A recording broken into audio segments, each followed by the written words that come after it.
اذان دیجئے، ایسی اذان دیجئے، ایسی آواز بنائیے، اس کو بنانے کی کوشش کیجئے کہ جب آپ مسجد کے منارے سے اللہ اکبر کی صدا کو بلند کریں تو لوگوں کے دل کھنچے کھنچے مسجد کی طرف چلے آئیں کہ مجھے میرے رب نے مسجد کے مناروں سے آواز دی ہے۔ یہ ندا رب کی ندا ہوتی ہے۔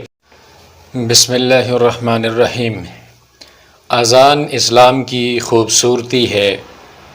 عبادت کی طرف بلائے جانے والے طریقوں میں سب سے خوبصورت ترین طریقہ اذان ہے۔ اذان کا کہنا بھی ایک عبادت ہے، اذان کا سننا، اس کا جواب دینا بھی ایک عبادت ہے۔ پیارے پیغمبر جناب محمد الرسول اللہ صلی اللہ علیہ وسلم کا ارشاد پاک ہے کہ مؤذن کل قیامت والے دن لمبی گردنوں کے ساتھ آئیں گے، مطلب ان کو بڑے بلند و بالا مقامات سے نوازا جائے گا، بڑے رتبے ہوں گے مؤذن لوگوں کے اذان کہنے کی وجہ سے۔ اب اس اذان کے کہنے کا شوق ہر انسان کے دل کے اندر ہونا چاہیے اور اذان کہنی بھی چاہیے، لیکن اس سے پہلے اس اذان کو سیکھنا بھی چاہیے۔ جس طرح انسان نماز سیکھتا ہے، حج کا طریقہ سیکھتا ہے، دیگر عبادات کے کام سیکھتا ہے، اسی طرح سے اس اذان کو بھی سیکھنا چاہیے۔ وہ اس کی وجہ یہ ہے کہ اکثر مؤذن، ان میں سے اکثریت جو لوگ اذان دیتے ہیں، وہ اذان کے اندر بڑی سنگین قسم کی غلطیاں کرتے ہیں، حروف کو بدل دیتے ہیں اور آواز بھی ایسی عجیب و غریب ہوتی ہے۔ ہر ایک بندے کی اپنا انداز ہوتا ہے اذان دینے کا، اور اس وجہ سے وہ بعض جو حروف ہوتے ہیں ان کو بڑا لمبا کھینچ تان کے بڑا کرتے ہیں اور بعض حروف کو بڑے جلدی سے ادا کر دیتے ہیں، جس سے اس لفظ کا اصل حسن ضائع ہو جاتا ہے۔ اس کی وجہ یہ ہوتی ہے، ایک تو انہوں نے اذان کہیں سیکھی نہیں ہوتی، اذان سیکھتے نہیں ہیں، ویسے ہی بس دینا شروع ہو جاتے ہیں۔ دوسری بات یہ ہے کہ ان کو اذان کے مفہوم کا ہی نہیں پتہ ہوتا کہ اذان کے اندر کہا کیا جا رہا ہے،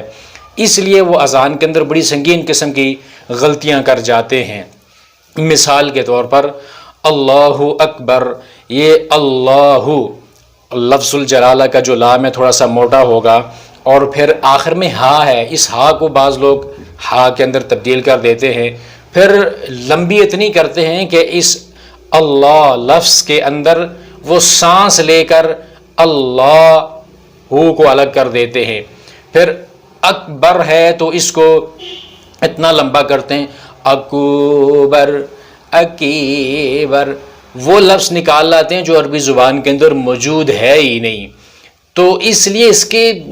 سیکھنا انتہائی ضروری ہے۔ اسی طرح اشہد اللہ الہ الا اللہ، یہاں پہ اشہد کو لمبا کرتے ہیں، شین جو ہے اس کو یوں جھٹکا دیتے ہیں جس طرح کلکلہ میں ہوتا ہے، اشہد۔ وہ پھر اسی طرح آگے جتنے بھی لفظ ہیں ہر ایک لفظ کو ایسا لمبا کھینچ تان کے اپنا جو اوریجنل لفظ ہے وہ کوئی اور ہی بن جاتا ہے۔ اسی طرح اشہد ان محمد رسول اللہ، یہاں پہ محمدن ہے کیونکہ اس کے پیچھے انا آیا ہے، اس کی وجہ سے انا کے بعد جو اسم ہوتا ہے وہ منصوب ہو جاتا ہے، یعنی اس کے آخر میں دو زبر آنی چاہیے، یہاں پہ اکثر لوگ پیش پڑھتے ہیں ان محمد الرسول اللہ، انتہائی سنگین قسم کی غلطی ہے۔ پھر اسی طرح حی علی الصلاۃ، آخر میں ہا کی آواز آتی ہے، اصل لفظ الصلاۃ ہے، تو الصلاۃ نماز کو بولتے ہیں، اب وقف کی حالت میں اس کی تا ہا کے اندر بدل جاتی ہے،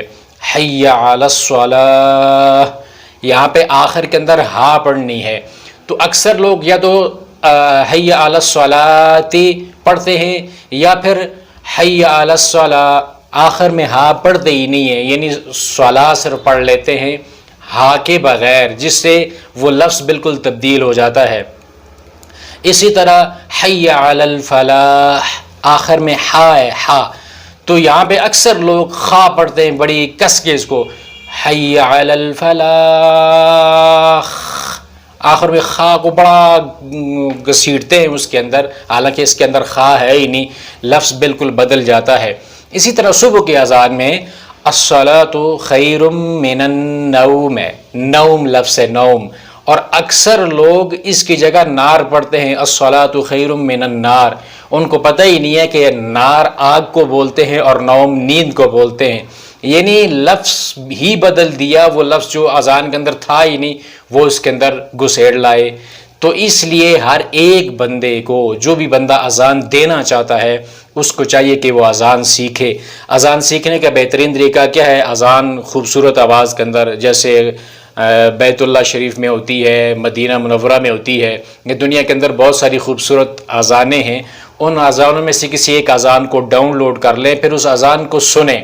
اذان سننے کے ساتھ ساتھ اپنے دل ہی دل کے اندر اسی طرح اپنی آواز بنانے کی کوشش کرتے رہیں۔ پھر اذان آپ نے ایک بار سنی، دو بار سنی، کئی بار اس اذان کو سنیں۔ اذان سننے کے بعد اسی طرح کی اذان دینے کی کوشش کریں، مطلب اس اذان کو اسی طرح ہو بہو کاپی کرنے کی کوشش کریں۔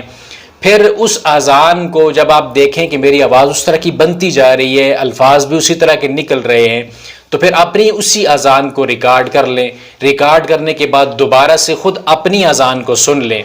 پھر اپنی اذان کو، جو اذان آپ نے ڈاؤن لوڈ کی تھی، اس کے ساتھ میچ کریں اور دیکھیں کہ میں کہیں پہ کسی جگہ پہ غلطی تو نہیں کر رہا۔ جہاں پہ جس بھی لفظ کے اوپر جو بھی حرف آپ غلط پڑھ رہے ہیں یا جس جگہ پہ آپ غلطی کر رہے ہیں، وہاں پہ آپ اس کو، وہ لفظ اپنے پاس لکھ لیں اور دوبارہ سے اس کی پریکٹس کریں تاکہ یہ غلطی دور ہو سکے۔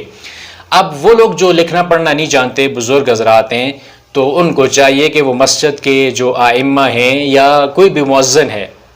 اس کے پاس بیٹھ کر اس سے کہیں کہ آپ میری اذان سنیں، میں اذان آپ کو سناتا ہوں، اس کے اندر جو غلطی ہے وہ آپ نکال دیں۔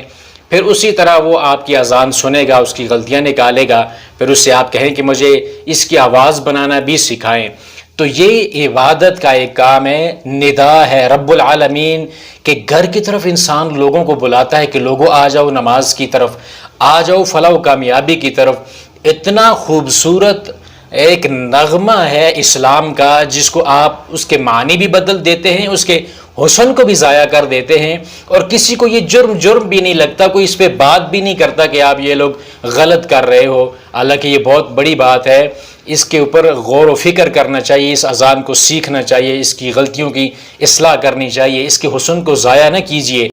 اذان دیجئے، ایسی اذان دیجئے، ایسی آواز بنائیے، اس کو بنانے کی کوشش کیجئے کہ جب آپ مسجد کے منارے سے اللہ اکبر کی صدا کو بلند کریں تو لوگوں کے دل کھنچے کھنچے مسجد کی طرف چلے آئیں کہ مجھے میرے رب نے مسجد کے مناروں سے آواز دی ہے۔ یہ ندا رب کی ندا ہوتی ہے، تو اس لیے اس ندا کو، اس اذان کو سیکھیے، خوبصورت بنائیے، اور اس طرح پھر